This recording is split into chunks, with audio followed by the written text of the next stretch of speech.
Good morning.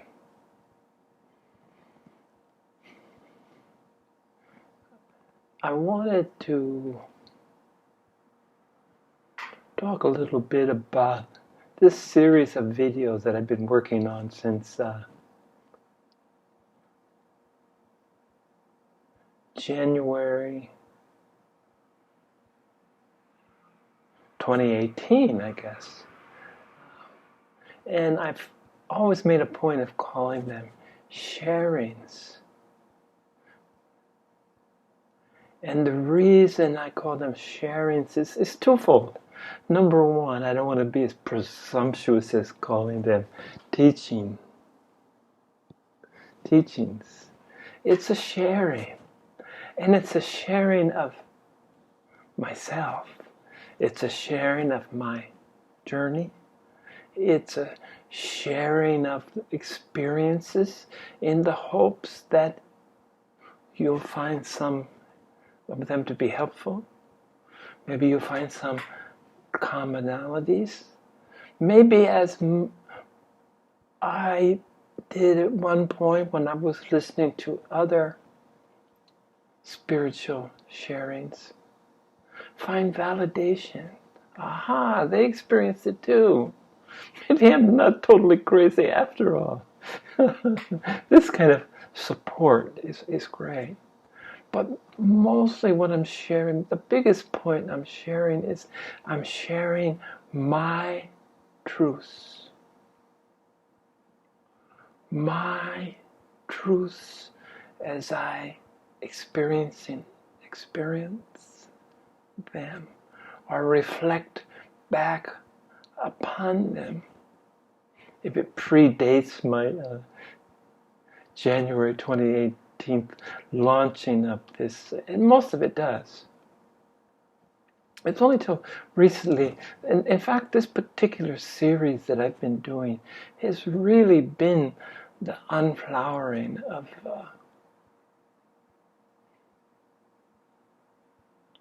a new era for me.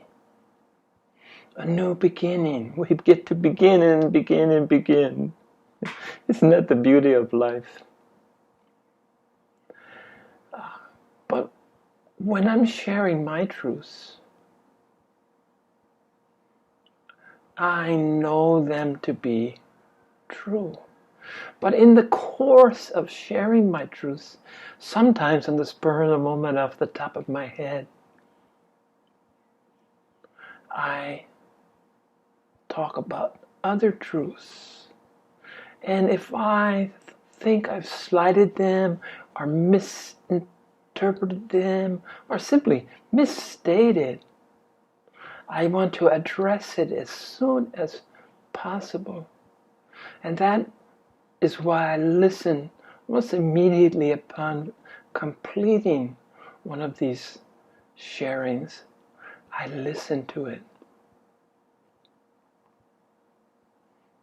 So the other day, somewhere off the top of my head, I started talking about the four yogas, the four yoga paths. And I know I was talking about my wife and practicing hatha yoga, asanas, the different postures. So I did a little rehash of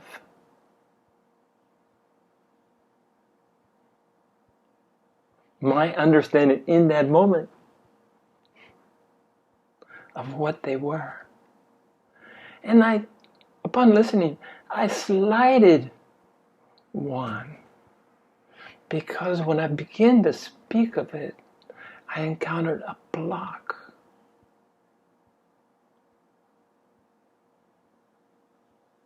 I didn't panic, a block of not knowing exactly. I didn't panic because I always rely on my own adage that when I need to know it, I will know it. And apparently I didn't need to know it at that particular moment. But when I look at it, of the four paths, of the four yogas, the one I slighted, unsurprisingly, is the one that I found least likely for me to follow, for several reasons. which I'll go over when I get to it. So I'm going to briefly, I took notes, okay, so I want to briefly go over the 4 yogas, and I'll save the one that I stumbled on to last and go into it, give it its due, go into more detail about it. Okay, Karma Yoga. It's the path of action. It deals with cause and effect. Every action has a corresponding reaction on one's body, mind, and consciousness. The outcome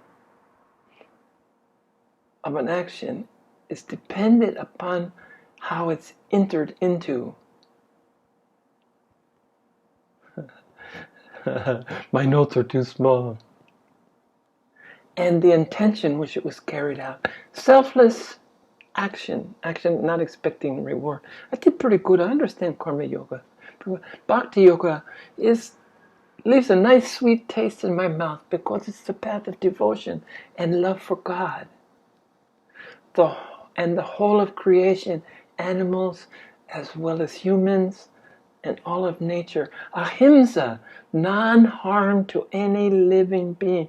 Ahimsa is a big part of this Bhakti Yoga. Unconditional, unlimited love. And it's usually celebrated through song, through mantras, through devotion to the teacher. And then we get to Jnana Yoga, which is the one that chose me. And it's a philosophical path. Oh, surprise, I'm a philosopher. The focus of the path is to gain the ability to distinguish between reality and unreality. I remember telling you all about, I think documented every time, how I use my mind to sort, file, and store this documentation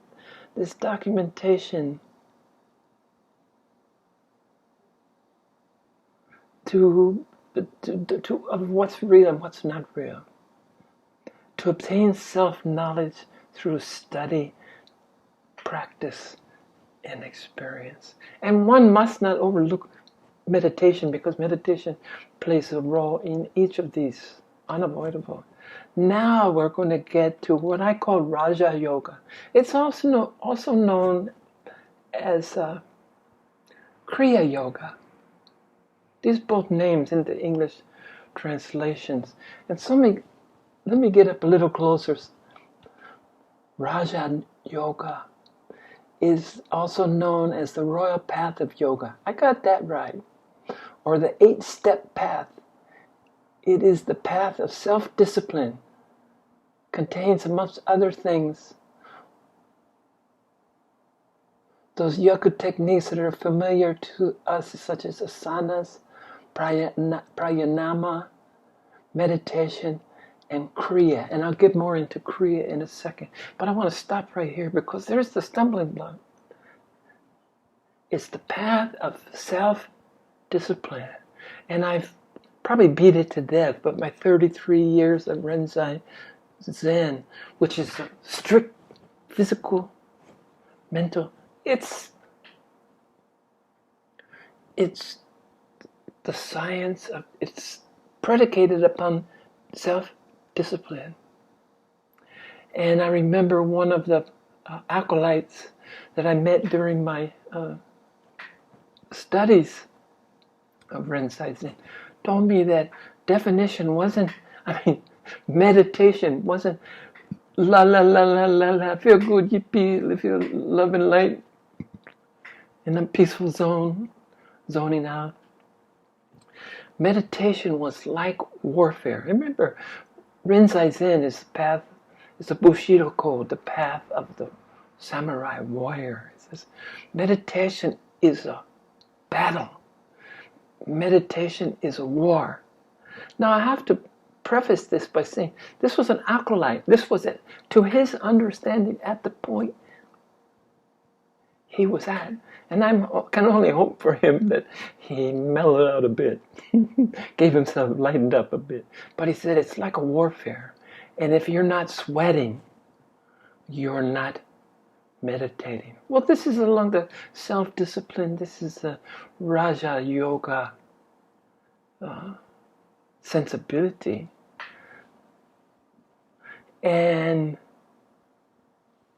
one of their famous, I want to read this because this is nice. Only one who has tasted milk knows how milk tastes. Only one who has felt pain knows what is pain. Only one who has loved knows what is love. And only one who has experienced samadhi knows what samadhi is. And samadhi is their union, is their awakening. Samadhi. It's their place of completeness. Okay? Now I mentioned Kriya.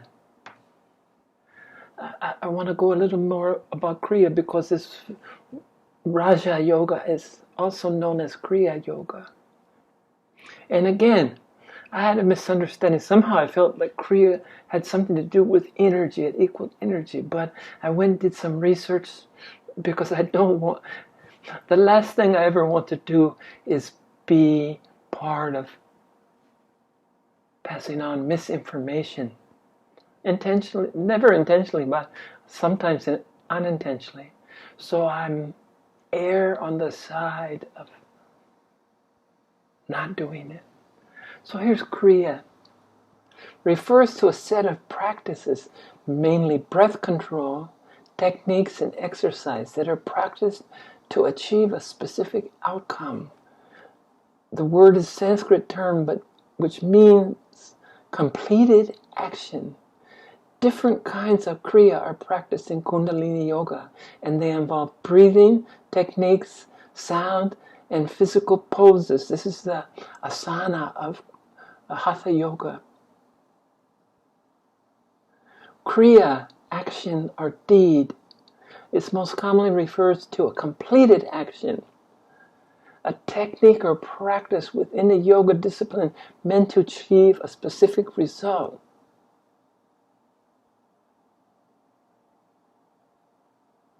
They define three types of Kriya: aestheticism, study, and devotion. Okay, so I found several things in there that stuck in my craw. Several things that probably made, because I came upon these, I started really paying attention to the four yogas after I had moved on from my Rinzai Zen studies. And the reason I moved on is because I gave up. I had probably misunderstood that the purpose of my studies was to achieve something. And what I wanted to achieve was clarity. And it says here, practice to achieve a specific outcome.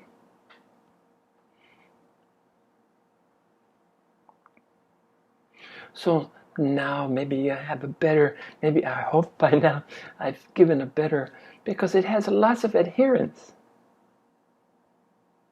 Sadhguru, one of the two people that I most revere, him and Adyashanti, his whole thing is Kriya Yoga.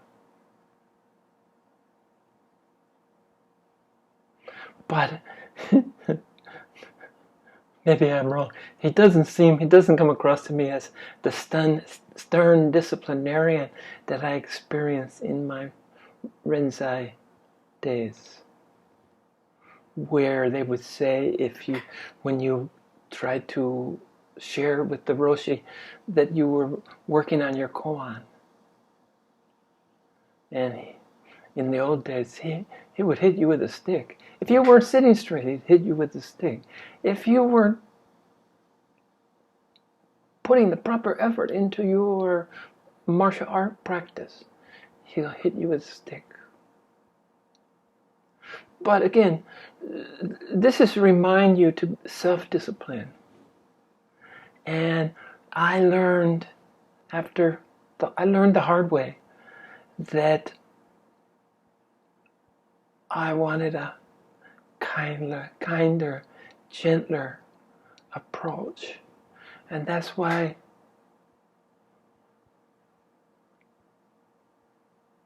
La La Land, I wore my Hawaii shirt in this spirit to capture this la-la land.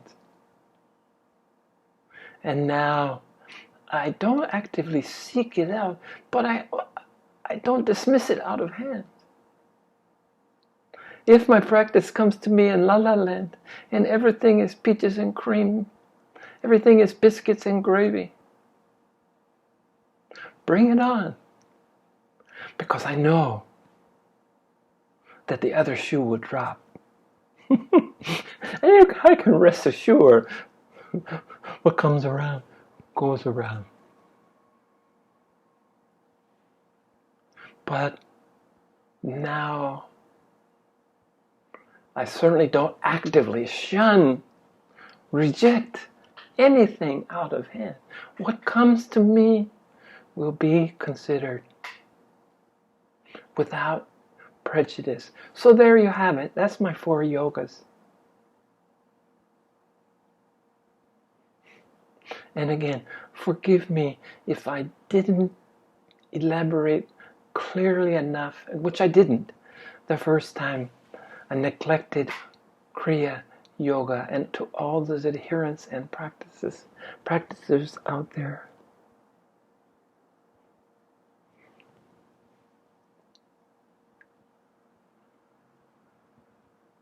So this leads us to today. I did 2 sharings yesterday. Unusual. Here I am again today. I had considered postponing this for a while because I didn't. The topic. It always starts with the title. The title is gifted to me. All of them have been.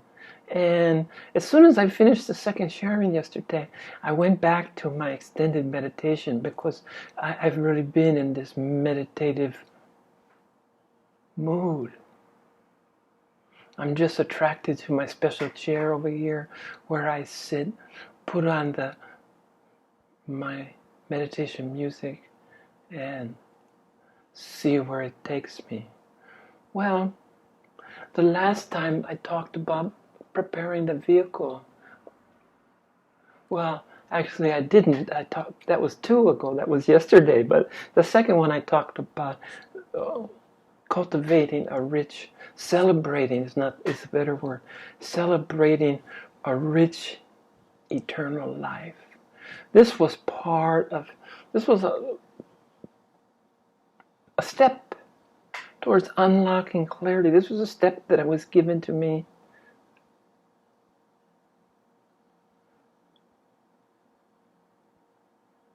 This came after my total detachment from everyone and everything.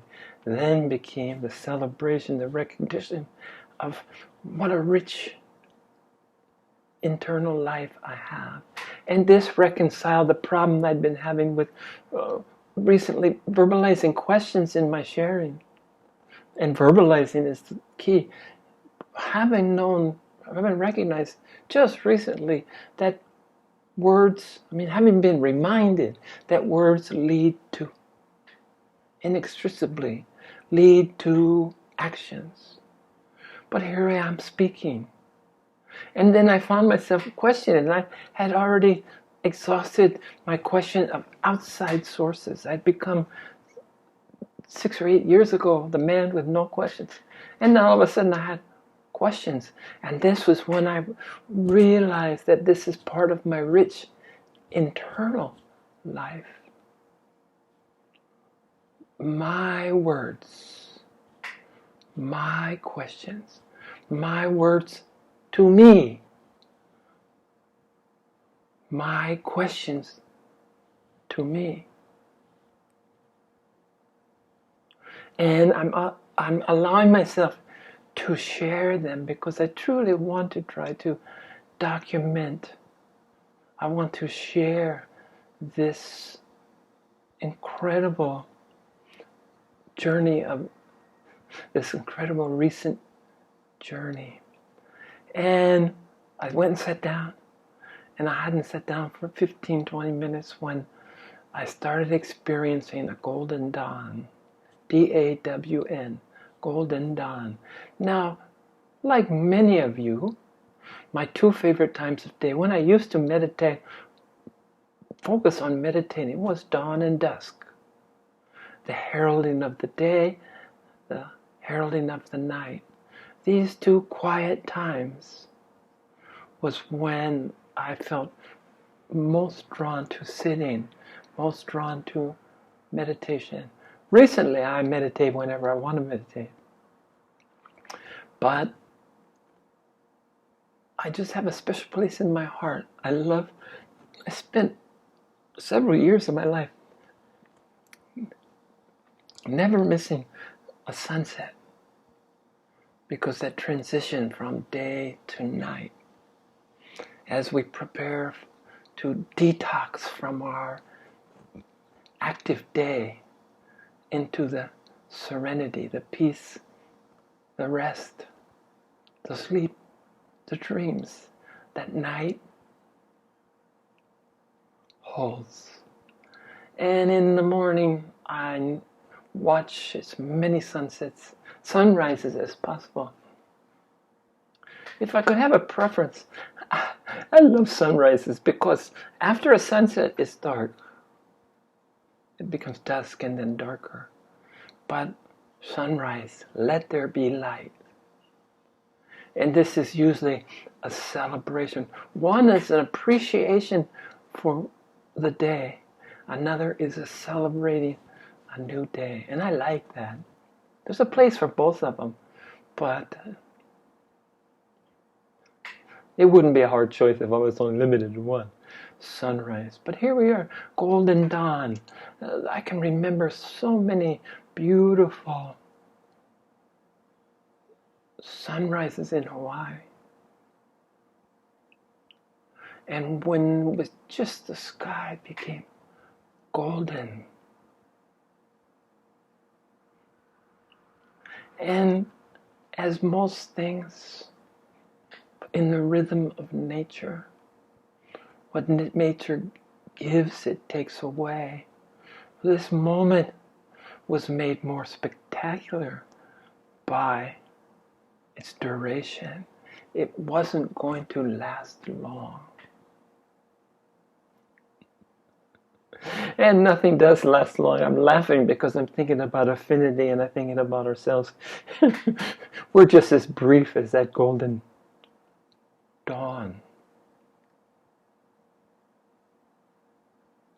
We would like to think otherwise, but in the scheme of things,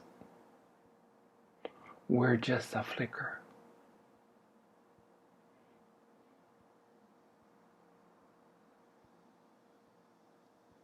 And somehow that makes me smile. That makes me smile. Just a flicker.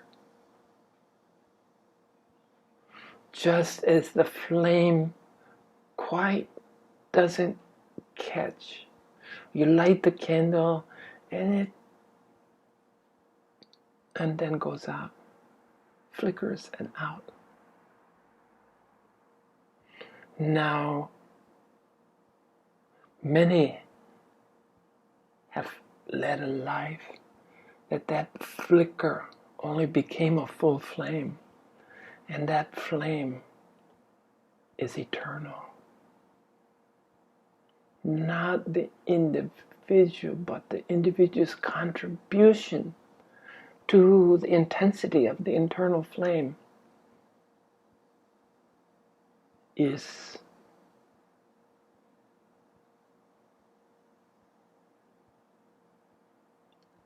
admirable, but it's true.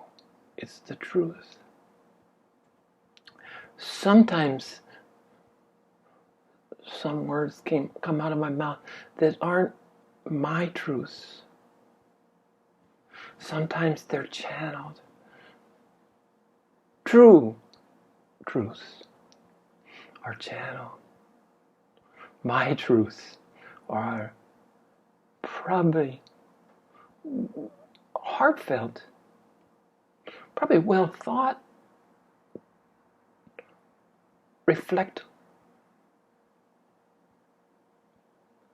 they probably reflect the effort of ascertainment. But again, it has to be prefaced with it. This is my truth. At this moment.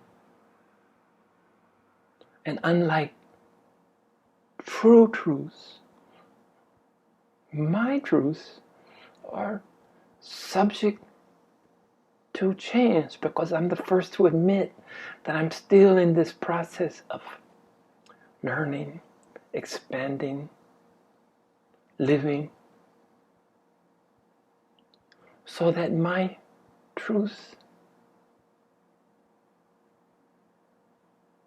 can become fuller, more nuanced as my journey continues.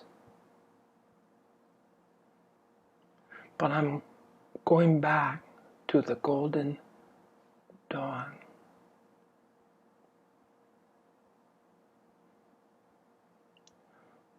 What I understood.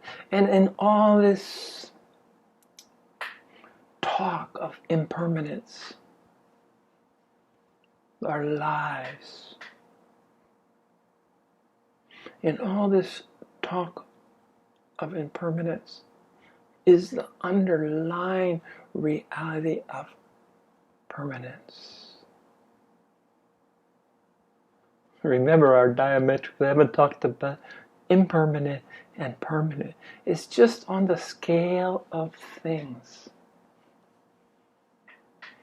So this temporary, fleeting, golden dawn of the sunrise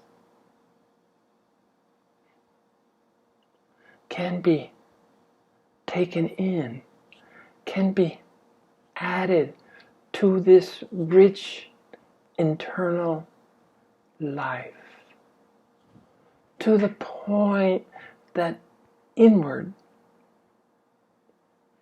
you can live in a perpetual dawn, a golden dawn, a perpetual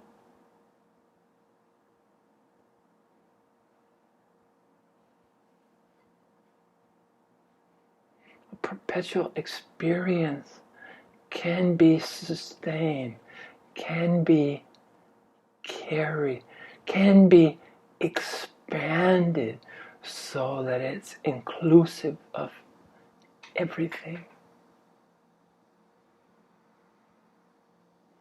And this was the gift of my sitting yesterday, adding to my appreciation, adding to my rich internal life. So this is where I'm being led. This is where I am as I sit smiling at you. I'm enhancing an already rich internal life. And I can kind of see, I have an inkling of an end game. But this is just a speculation, I guess, at this point. But internal leads to eternal. It's from my rich internal life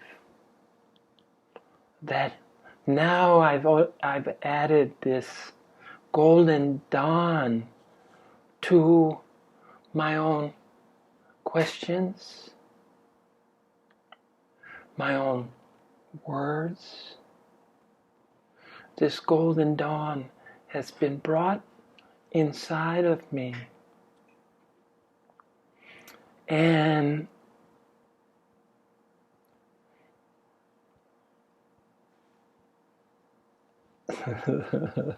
I feel different. Right? I feel different with this golden dawn. Moment by moment, we talk always of living in the moment. My moment is a golden dawn. in that each moment offers a new opportunity. Each breath offers an opportunity to grow, to expand. Each exhalation leads to an opportunity to influence simply by breathing out what you have created to breathe in. Just by breathing out, nothing more is required of you. My life is complete. I could simply do nothing but breathe in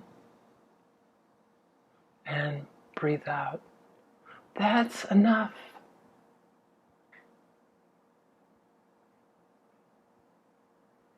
That could be my entire contribution to all living beings, all sentient beings.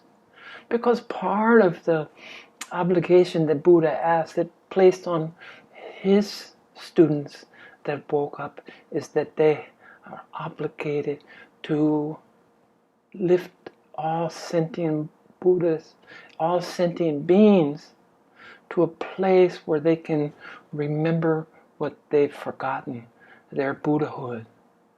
That's a chore. Now I know that I could simply breathe in and breathe out, and doing my part. But let's see. I haven't unlocked clarity yet. And this is all a process of getting closer to unlocking it. And I would be less than human to admit to some curiosity, after seeking it for so long, what exactly are the consequences? What does it feel like to be clear? What does it feel like to dwell in constant, continual clarity? Again, that makes me smile. My festive Hawaiian shirt. My understanding of the process that's been enriching an already rich internal life. The understanding that the simple act of breathing in and breathing out is all that I need to do. It's enough. But who knows? Maybe there's more. Maybe yet there's more for me to do, and maybe that's what's lying in the clarity. It's almost like a blind man. I feel like a blind man who is looking forward to the day when he'll be able to open both his eyes.